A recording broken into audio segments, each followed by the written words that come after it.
Hey nerds, Farmer Jesse here. Welcome to Growers Daily, your daily dose of ecological farming insight. It is Wednesday, April 23rd, 2025, and today we're going to talk rocks in the soil and broccoli, so let's do it.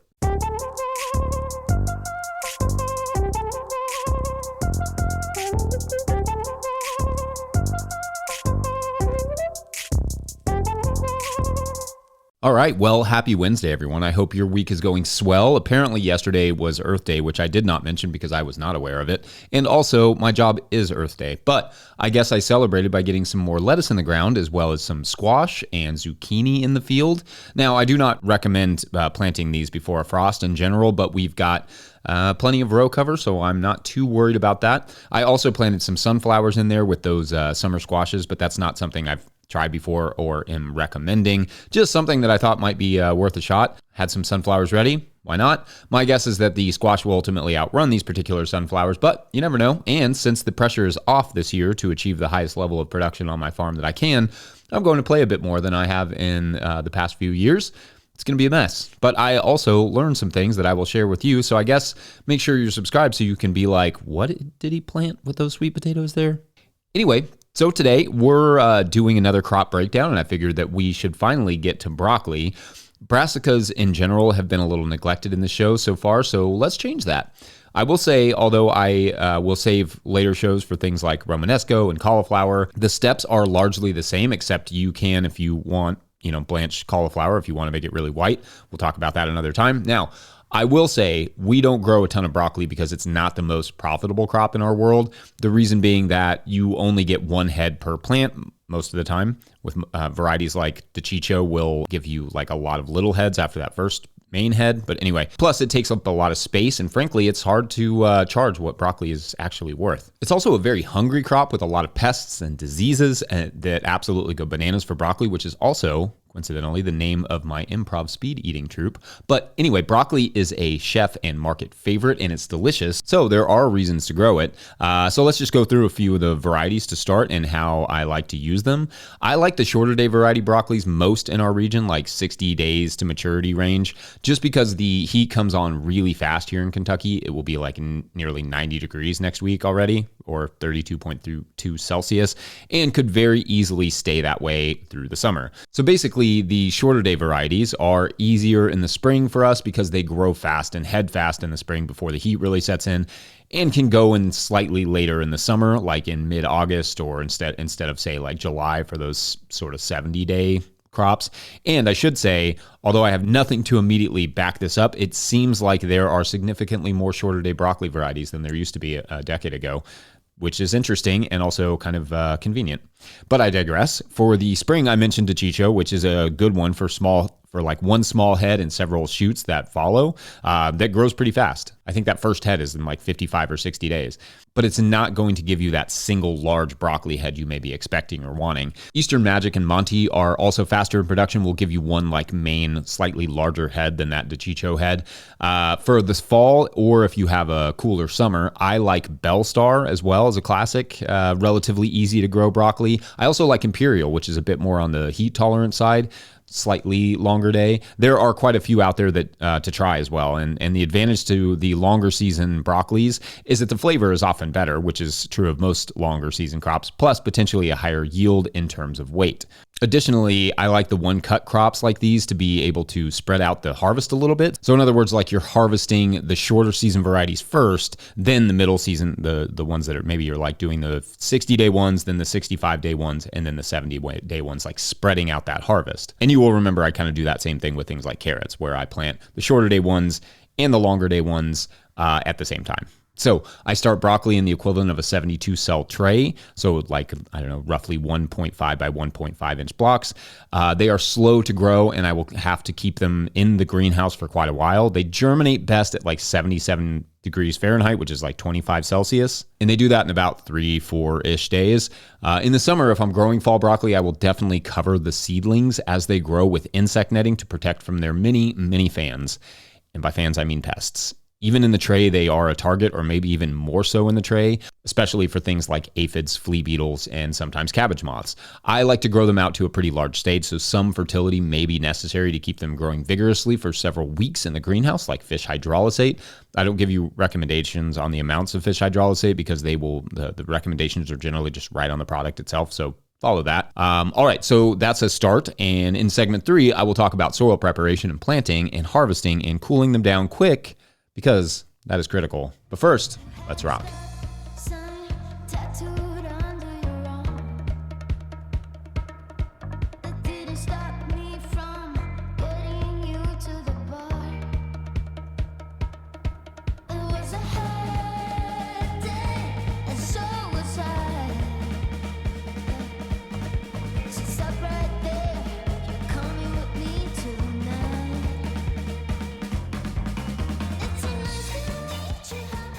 Today's episode is brought to you by Farmhand. I started a CSA to grow food and build community, not to drown in admin work. Spreadsheets, emails, and pack lists take up too much time. If I could spend less time at my desk and more in the field, that'd be a win.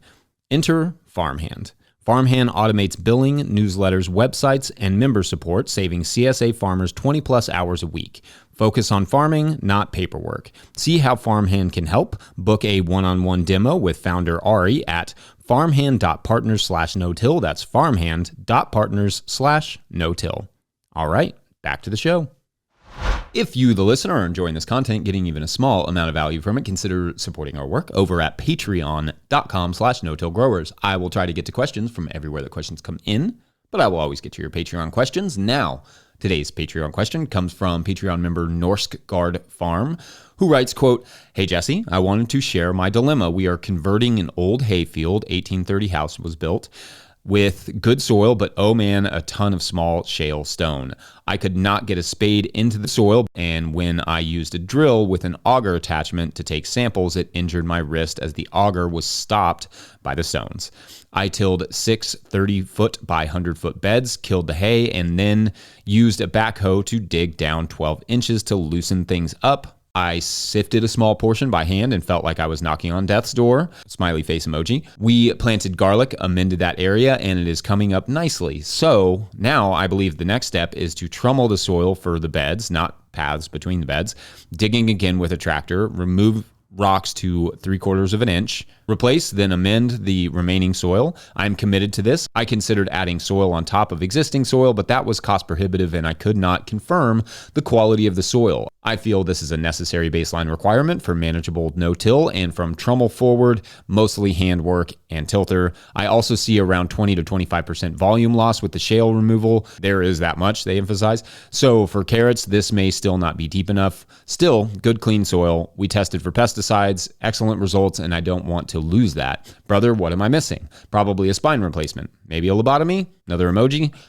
Thank you, Zone 5B. Thank you so very much, Robin Felicia Soma, Norskgard Farm, end quote. All right, thanks, Robin Felicia. And also, now, how have we made it this far into this podcast without talking about managing rocks and soil? I don't know. Anyway, I have worked on 2 rocky farms and, well, not my favorite thing. So I don't necessarily think you're missing anything here. Rocks are a pain and the wrist situation is real. A lot of times I recommend getting the extra handle for your drill if you're going to use that auger bit just to save your wrists, no matter the soil, because it's really hard on your wrists, but especially in rocky soils. In my experience, dealing with rocks is basically fine if they are a certain size or in a limited concentration. But once they pass that threshold, it becomes basically impossible to farm those areas without removing some or all of the rocks. What that threshold is, well, that's different for everyone, of course, but also for the types of crops you intend to grow and how you prepare your soil. For instance, if you were wanting to grow crops that are planted relatively deep, like tomatoes, or are harvested mechanically, like potatoes or sweet potatoes, rocks may determine a lot about your production, or if you need to get rid of the rocks. Shallow-rooted crops in rocky ground are a little more forgiving. For instance, our last farm was rocky. Rocky, I guess, is kind of like small bouldery, meaning there were not a ton of like little bitty rocks, but rather a handful of large limestone chunks that I would find, much like you you did with the auger, with one implement or another. My favorite being when I would find one with the rotary plow and it would whip the entire BCS tractor into my kidneys. Like just the handle would just slam me right in the side. Anyway, I find larger rocks like that, like it sounds like you are dealing with, a lot harder to deal with than smaller ones. But in that time, I got really good at growing summer lettuce and squash because the rocks were not a problem for those crops that are kind of more shallow rooted. For the deeper rooted crops, I just had to avoid certain areas with certain crops, or I'd get them out, which would have taken serious machines getting involved with a few spots on that farm and a huge loss of volume as you discovered. But for those smaller rocks, I could kind of just choose the bed, kind of like what you're doing, pick those rocks out and kind of carry on from there, even with a little bit of that volume loss, which would have not been quite as much as what you're talking, but there's still a fair amount of volume loss. Generally speaking, smaller rocks are, in at least a small concentration, are not necessarily a problem, and they may, in fact, add a little nutrition or at least habitat to the soil if they are clogging your implements, though the tilther is a tool especially attuned to getting clogged with small rocks. So that, obviously in those situations, you have to remove them to at least a few inches down, but that's going to be your call. And again, depends on what you're trying to grow. On a small scale, assuming that you can't just mulch over top of it with compost, smaller rock removal can be done by hand, bed by bed, with some volunteers and maybe some adult beverages, if that's your thing. On a larger scale, the work will have to be done with some sort of rock removal implement. One option is a skeleton bucket on a tractor. It kind of looks like a normal front end loader style bucket, but like a skeleton of it where stuff can fall through the cracks. However, something like this requires a lot of driving over and over the same farm plots and would likely create significant compaction, and not to mention the amount of times you would have to go up and down with the bucket to sort of shake it and get the rocks, the dirt to fall through and the rocks to stay could really wear the tractor and hydraulic system out. So perhaps something like a continuous rock picker implement, albeit more expensive, would be better in the long run. Maybe you could share it with other neighbors who are no doubt going through the same thing. These are implements that can either pick up rocks off the ground, like off the surface once they're there, or pick the rocks out. It's sort of like as you till, or that sort of scrape the soil surface and basically sift it. These require a lot of upfront tillage and not to mention upfront expense, but will set you up for long-term success where you can reduce your tillage and increase your productivity over time. But yes, rocks can be a massive pain and in some cases may determine where you should even place a farm or garden or what you can do with that land. When I'm evaluating a new piece of property, which hopefully I will never have to do again, but when I am absolutely looking at the rock situation, going out into the field and digging around with like a spade shovel. Homeowners love this, to see what I'm up against. The last farm we were on had spots that were really hard to farm for the rocks, whereas the new farm does not have any rocks at all, really. I think I've run into one. Not even really small ones. But again, some rocky soils can be very nice, like it sounds like Rob and Felicia that you all have. So it does not have to be a deal breaker. And as an additional resource, check out the NRCS Web Soil Survey, which can give you a lot of info about the soil type and properties of a certain property. It's just something you will have to decide how you plan to manage the rock populations without, as alluded to in this question, terminating yourself or your back. Not easy to grow food from the afterlife, I assume, or lay down on your couch, which I know firsthand. So yeah, anyway, thoughts and or experiences managing rocks in a garden, let us know. Otherwise, we're going to take a quick break. And when we come back, we'll finish out that broccoli. BRB. Today's episode is also brought to you by FarmRaise. Still using QuickBooks for your farm's bookkeeping? You're wasting time and losing money. Farm finances can be overwhelming, but they don't have to be. FarmRaise Tracks is the all-in-one tool built just for farmers. Manage expenses, prep for taxes, run payroll, and plan for the future without spreadsheets or stress. Just clear, organized insights to keep your operation thriving. Thousands of farmers trust Tracks to make smart financial decisions all year long. It's time you did too. Use code NOTIL20, that's all caps, no spaces, NOTIL20 for 20% off the life of your membership at farmraise.com. All right, back to the show. Okay, so the broccoli has been growing well in our hypothetical greenhouse and it's ready to hit the field. My first piece of advice is to get some really good compost into that soil where it's going, and preferably mix in a little bit of kelp for the micronutrients. Brassicas tend to love that, but I cannot emphasize enough how freaking hungry this crop can be. So if you don't have a ton of good compost, add what finished compost that you do have right at the base of the plants where you plant them. Preferably, though, you get the entire bed well fertilized with a good, rich, nutritional compost so they are encouraged to put their roots deep and take advantage of the bed, the entire bed. For spacing, I like 18 inches apart, 3 staggered rows on a 48-inch bed, 122 centimeters, or 2 staggered rows on a 30-inch bed, which is like 75 centimeters. Then make sure they get watered in well. In the spring, I would generally recommend you cover the plants immediately with insect netting to avoid flea beetle damage.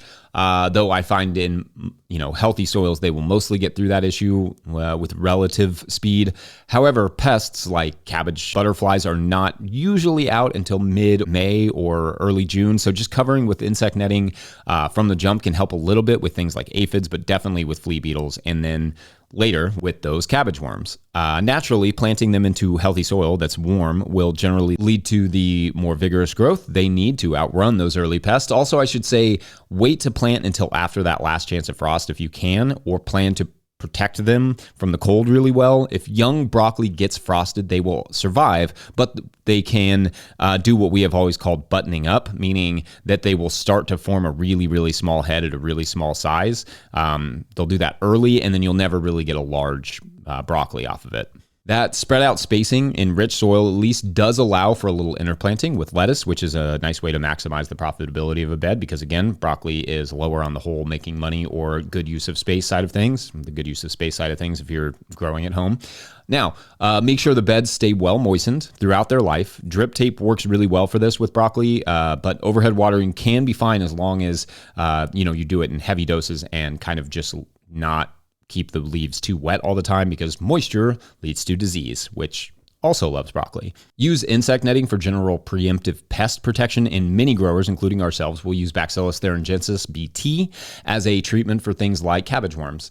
It's a bacterium that explodes the worms and loopers. That's more or less what it does, but must be sort of reapplied regularly to remain effective. A healthy broccoli crop will have fewer pest issues, especially if you have an abundance of flowers around to support predatory insects and especially wasps. The combo of good soil and good ecology can make a huge difference in pest pressure. That said, I know very few commercial growers who do not, at least occasionally, have to employ BT at least a few times for a marketable broccoli crop, especially in like extremely hot years where the heat stress comes for all of us. As the broccoli starts to head up or right before, a nice dose of fish hydrolysate to the soil, like a fertigation system if you have that, or just using, like a waterer, will help with the yield. As for when to harvest, think of it like this. Broccoli heads will turn into flowers. That's kind of what they are.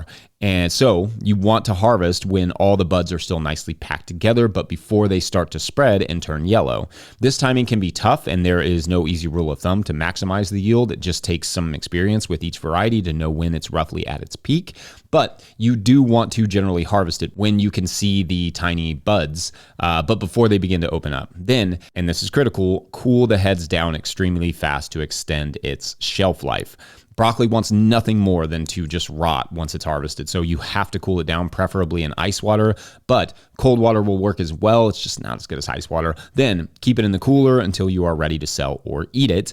Most broccoli can store around, 7 to 10 days or so at refrigeration temperatures, with some longer season varieties lasting longer. Now, for growing broccoli over winter, if you can stay above freezing wherever you are growing it, like in a heated tunnel or in a warmer climate, you can grow broccoli all winter. But again, if it gets a hard frost while it's growing, it will button up. And if it gets a hard frost once it has a head developed, it will rot and be basically unsellable. So if a hard frost is coming and you won't be able to protect the crop, harvest it and sell it as fast as possible. And I think that's pretty much it. Did I miss anything, broccoli nerds? I find this is a crop that seemingly does really well in areas with cooler nights, so Kentucky can be a bit of a challenge on that front for broccoli growers, but it's not impossible. Further north is where it seems to really thrive, and I don't think I've ever seen as many long season brassicas like that time that Hannah and I went up and were in Montreal in October one year. It was like they were just showing off. I mean, especially with the cauliflower. It was just out of control, which is fine because cauliflower is the best brassica. Yeah, I said it. Anyway, I'm going to wrap it up there, but not before we get a quick word from our friends at Rimmel Greenhouses. Whether you're growing tomatoes for market or broccoli, flowers in the spring, or vegetables for your family, growing in a high tunnel protected from the weather provides the right environment for harvest you can count on. Rimmel Greenhouses are strong, durable, and easy to assemble, offering the quality you need to grow productively year-round. The team of experts at Rimmel Greenhouse Systems will be your trusted partners to ensure you get exceptional value from your greenhouse or high tunnel investment. The team of experts at Rimmel Greenhouse Systems will be your trusted partners to ensure you get exceptional value from your greenhouse or high tunnel investment. Visit Rimmel.com today to get growing. Don't forget we are now, No Till Growers is, officially a 501c3, so donations are tax deductible and greatly appreciated. Please make sure to like and subscribe and or follow wherever you are getting this podcast. That's an easy way to help us out. Enormous thank you to all of our show sponsors, and if you'd ever like to sponsor the show, you can reach out to Farmer Michelle at NoTillGrowers.com. Huge shouts to Willie Breeding for the theme music, Mike Hilbert for the production help, and the team at No Till Growers for their support. Also, shouts to Epidemic Sound for the background music that you can hear. Pick up a copy of the Living Soil Handbook or the Seed Farmer at NoTillGrowers.com to support our work. Big thank you to everyone over at Patreon.com/NoTillGrowers, where at a certain level, or if you just bump up from one level to another, or you sign up in the month of April, you get a shout out on the show. So big shout outs today to Isabel Holmes, or Isabel. Isabel is more, that's pretty fun. It's fun to say either way. Henry Walker, Mark Ellenbogen, Colleen Rainey, and Xavier O'Luane. I think, or Xavier. Could be either of those. So this is a collection of folks who live in a dimension that can only be accessed through a co-op in New Hampshire, Isle 5, by a wizard named Razzle Dazzle. Interestingly, Razzle Dazzle's parents did not name him for the musical Chicago. It was thousands of years before that, but I think they probably would have enjoyed Chicago. I don't know. That's conjecture, I guess. But anyway, in this other dimension, everyone, absolutely everyone grows something, because anything you want can be grown. Need a new toaster? In this dimension, you just grow it. Or you can just like trade it to one of the other toaster growers in the area with something you grow, because not all soils in this land are great for toaster growing, kind of like it is here. But the wizard has returned because a strange new blight has settled on this dimension. One we will hear about tomorrow for Thursday. Nailed it. All right, thanks for watching and or listening. We will see you then. Bye.